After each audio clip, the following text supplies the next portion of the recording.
Any attacker that can position themselves in the middle between the source and destination of traffic, source being here, destination being here, can perform man-in-the-middle attacks.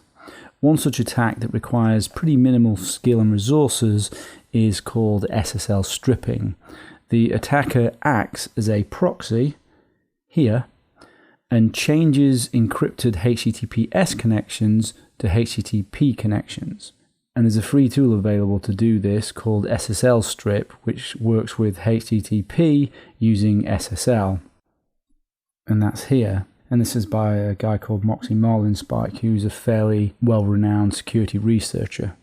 So let's have a think about how we actually end up getting to HTTPS websites. So if I click here, now there's really a couple of main ways that we end up getting to HTTPS websites. And the first is this way. So we type in maybe the site that we're going for, and we press return. Now, most often we do not type in https://. What happens is we go to the HTTP website, and then the server gives us what's known as a 302 redirect, and then sends us to this HTTPS version of the website. Another way that we get to HTTPS websites is if you go via a link. So I've done a search here on Google, and then there we have a link, and we can see this is a HTTPS link. And then that takes us directly to the HTTPS version of Facebook. So the way SSL Strip works is it acts as a proxy looking for those two types of events. So 302 redirects and links that are HTTPS. And it proxies those connections. So you send the original HTTP connection, it reaches the server says, actually no, this should be a HTTPS connection. So it sends it back. This proxies this, pretending to be your browser, and sends back a HTTP version to you. The server never knows any difference. It thinks it's talking to you. It believes this to be the browser, and what you would see would be virtually identical to the actual site. So let me show you what the Facebook website should look like. So that's the legitimate Facebook website. Now I've done HTTP stripping using Kali. And this is what the stripped version looks like.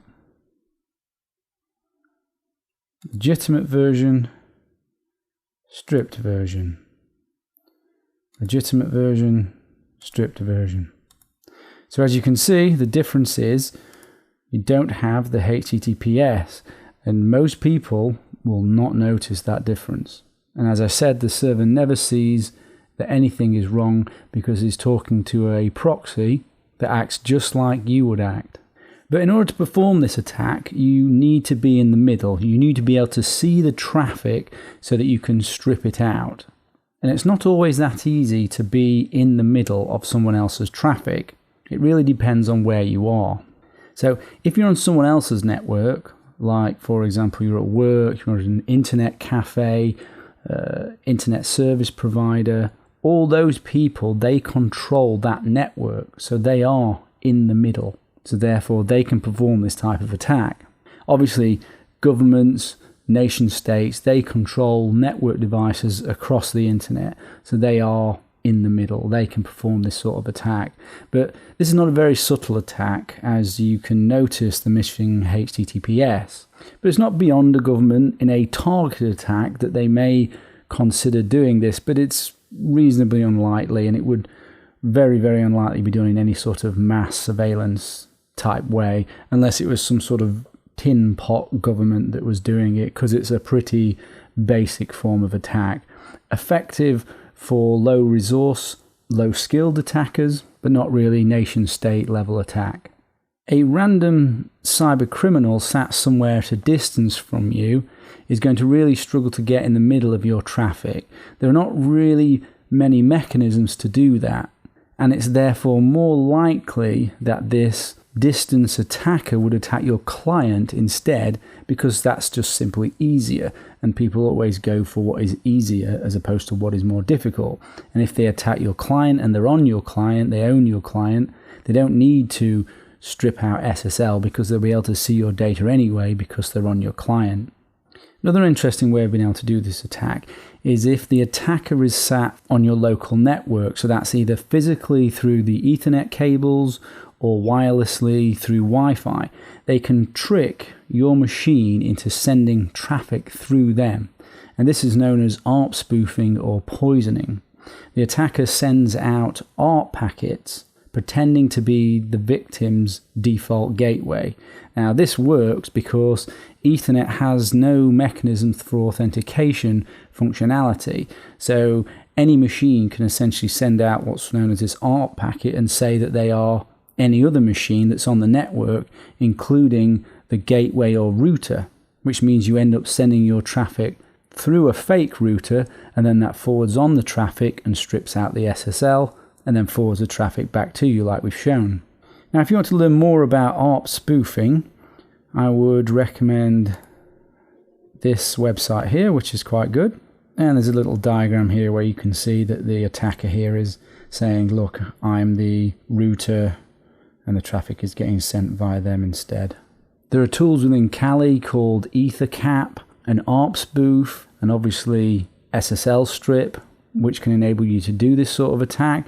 And there's a tool called Kane-Enable, which is here, which you can use on Windows.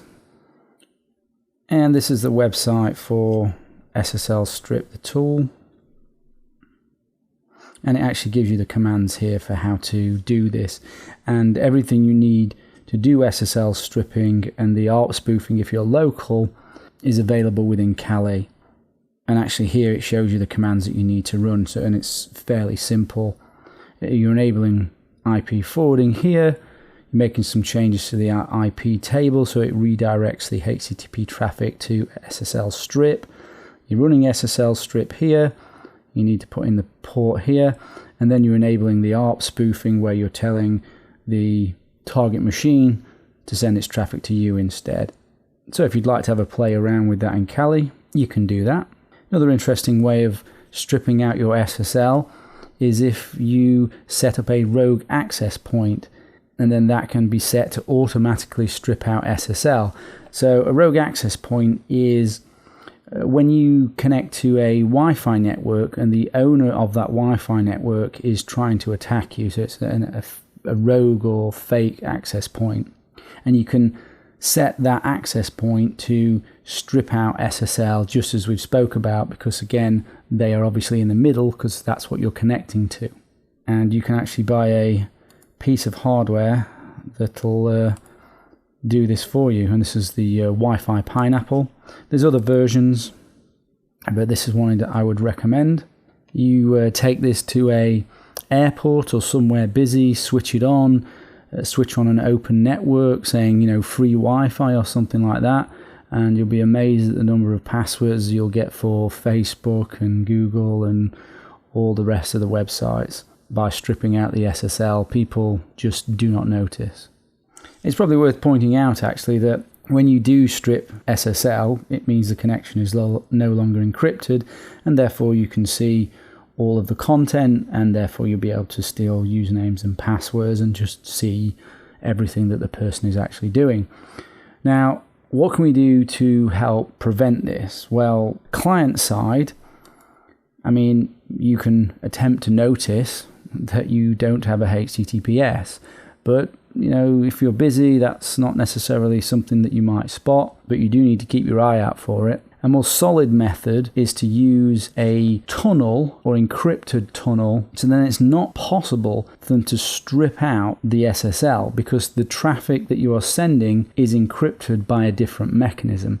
So you can use SSH for tunneling, for example. You can use VPN technology like IPsec, but really what you're after is end-to-end encryption, and we're going to talk more on end-to-end encryption. And also, you don't want to connect really to untrusted networks without using tunneling or VPNs or encryption, because this is exactly what can happen if you don't have a VPN or tunneling. Your SSL can be stripped out and all your traffic can be seen. And we're going to cover more on VPNs as well. On your local network, it is possible to detect to some degree if ARP spoofing and sniffing is happening. And there's a couple of examples of tools here that you can use. This is ARP Watch. So it monitors your Ethernet to see whether ARP spoofing or poisoning is happening. And there's another tool here which is a sniffer detection, so it's seeing if anyone's watching the network traffic. Also server side, if I bring up the screen, and you may not have control of the server side, but I guess in some instances you might, you can enable, or they can enable, something called HSTS, or Strict Transport Security, which uses a special response header to tell the browser to only accept HTTPS traffic. But this only works if you visited the site before, and then your client essentially remembers that they only accept HTTPS traffic. And this is an example of where I've stripped out the SSL and I've got an error message because they'd enabled HTTP Strict Transport Security. Other ways to prevent SSL stripping and also ARP spoofing and poisoning is to use virtual LANs and other forms of network isolation. A virtual LAN prevents traffic going from one area of the network to another area of the network using a switch and special tags. If you're interested in that sort of thing, then Google around VLANs. You can also have general network isolation. If an attacker is not on the same physical network as you and the traffic is literally not going past that attacker because they're on a different switch or going through a different router, then obviously they cannot get access to your traffic. You can also use firewalls which prevent traffic going in certain directions, and you can configure Wi-Fi so that you've got isolation using the configuration on your access point, and you can set up separate Wi-Fi networks, so a guest network or network 1 and network 2, and then those two networks cannot see the traffic of the other. So there's lots of things you can do at the network layer. And when we talk about your local network and Wi-Fi, we'll go into more details on that. So that's SSL stripping.